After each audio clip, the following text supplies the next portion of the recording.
ৰাগ কিন্তু ৰাগে গাইছোঁ, উপস্থাপন শৈলীটো বেলেগ।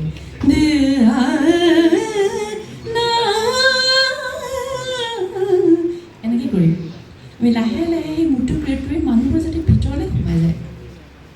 কিন্তু যেতিয়া বৰগীতৰ একেই ধনশ্ৰী ৰাগম হৰি ৰাম আমাৰ উপস্থাপন শৈলীটো বেলেগ হ'ব। কিন্তু সিও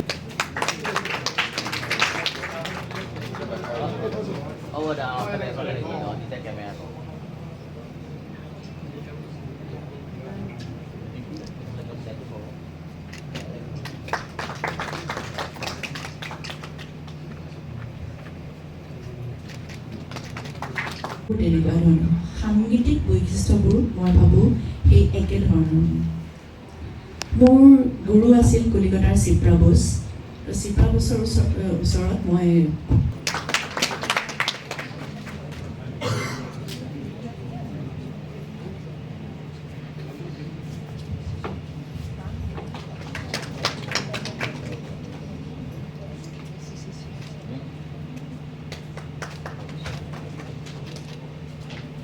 বাস্তৱ ৰূপ আপোনাৰ জীৱনচৰ্যা আৰু সেৱাৰ মাজত প্ৰতিফলিত হৈছে।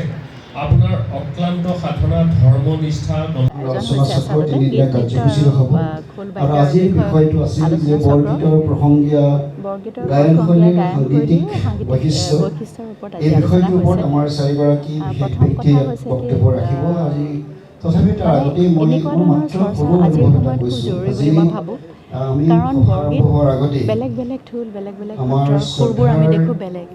আৰু বৰদোৱাৰ নিজা ধৰণৰ এটা সুকীয়া মাদকতা আছে, সুকীয়া একদম। যিটো বৰগীত গায়, এই বৰগীতটো আমি প্ৰায় সকলোৱেই গাওঁ। আমিও কেতিয়াবা গাওঁ, নাম প্ৰসংগ কৰিলে গাবলগীয়া হয়, গাওঁ।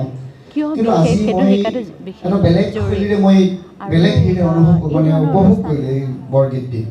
ছাত্ৰ ছাত্ৰীসকলৰ বাবে যথেষ্টখিনি জৰুৰী বুলি ভাবোঁ। গতিকে মই ধন্যবাদৰ কৃতজ্ঞতা জ্ঞাপন কৰিছোঁ যিসকলে আজি অনুষ্ঠান আয়োজন কৰিছে। আৰু এই বৰদোৱা ঢোলৰ বৰগীতসমূহ, প্ৰসংগীয়া গীতসমূহ ৰাইজে আঁকোৱালি লওক খুব ভালকৈ। খালি ইয়াৰ মাজতে নাথাকক, সি ওলাই যাওক, সেইটোৱে কামনা কৰিছোঁ।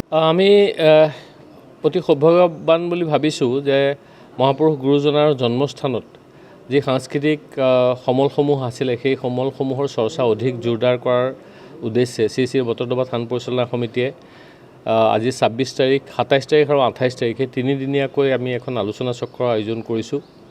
আৰু অসমৰ সত্ৰীয়া সংস্কৃতিৰ সাধকসকলৰ অধিকাংশকে আমি ইয়ালৈ নিমন্ত্ৰণ কৰি বটদ্ৰৱা ঢোলৰ গীত, নৃত্য আৰু বাদ্য সম্পৰ্কীয় এক আলোচনা চক্ৰত তেখেতসকলৰ মতামত আমি ল'বলৈ চেষ্টা কৰিছোঁ।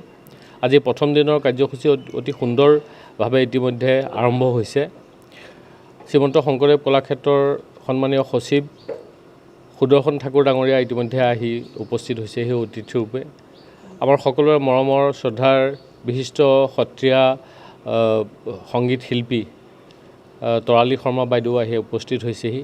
তাৰ উপৰিও আমাৰ মাজত সত্ৰীয়া সংস্কৃতিৰ সাধক ডক্টৰ পবিত্ৰপ্ৰাণ গোস্বামী, শ্ৰীযুত কৃষ্ণ গোস্বামী, শ্ৰীযুত অনুদ্ধৃতি মহন্ত, শ্ৰীযুত হিৰণ্য মহন্তকে ধৰি কেইবাগৰাকীও বিশিষ্ট সত্ৰীয়া সংস্কৃতিৰ সাধক আহি পেলাই উপস্থিত হৈছেহি। তেখেতসকলে আলোচনা চক্ৰত অংশগ্ৰহণ কৰিছে আৰু যথেষ্ট সংখ্যক এই সম্পৰ্কত চৰ্চা কৰি থকা ব্যক্তি আৰু নতুন শিকাৰো আজি আলোচনা চক্ৰত অংশগ্ৰহণ কৰিছে। তিনিদিন ধৰি গীত, নৃত্য আৰু বাদ্যৰ ওপৰত এই আলোচনা চক্ৰ হ'ব।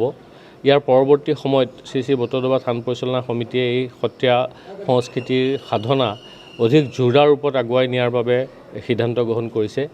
গতিকে মই আজি আলোচনা চক্ৰত অংশগ্ৰহণ কৰা আৰু অহা দুদিন আলোচনা চক্ৰত অংশগ্ৰহণ কৰিবলগীয়া সকলো সত্ৰীয়া সংস্কৃতিৰ সন্মানীয় সাধককে মই আদৰণি জনাইছোঁ আৰু আশা কৰিছোঁ মহাপুৰুষ শ্ৰীমন্ত শংকৰদেৱৰ যি সৃষ্টিৰাজি, যি সাংস্কৃতিক সমল, সেই সাংস্কৃতিক সমল শুদ্ধ ৰূপত অসমবাসীৰ মাজত প্ৰচাৰ কৰা, বটদ্ৰৱাত তাৰ চৰ্চা অধিক জোৰদাৰ কৰাৰ বাবে যি প্ৰচেষ্টা থান পৰিচালনা সমিতিয়ে লৈছে, সেই প্ৰচেষ্টা সফল হ'ব।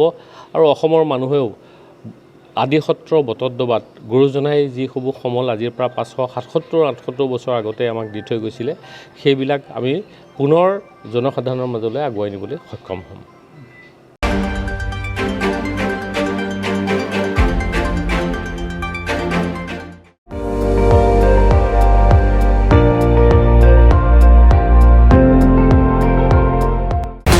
আপুনি চাই আছে ND24 সৰ্বশ্ৰেষ্ঠ নহয় সৰ্বোত্তমৰ দৌৰত।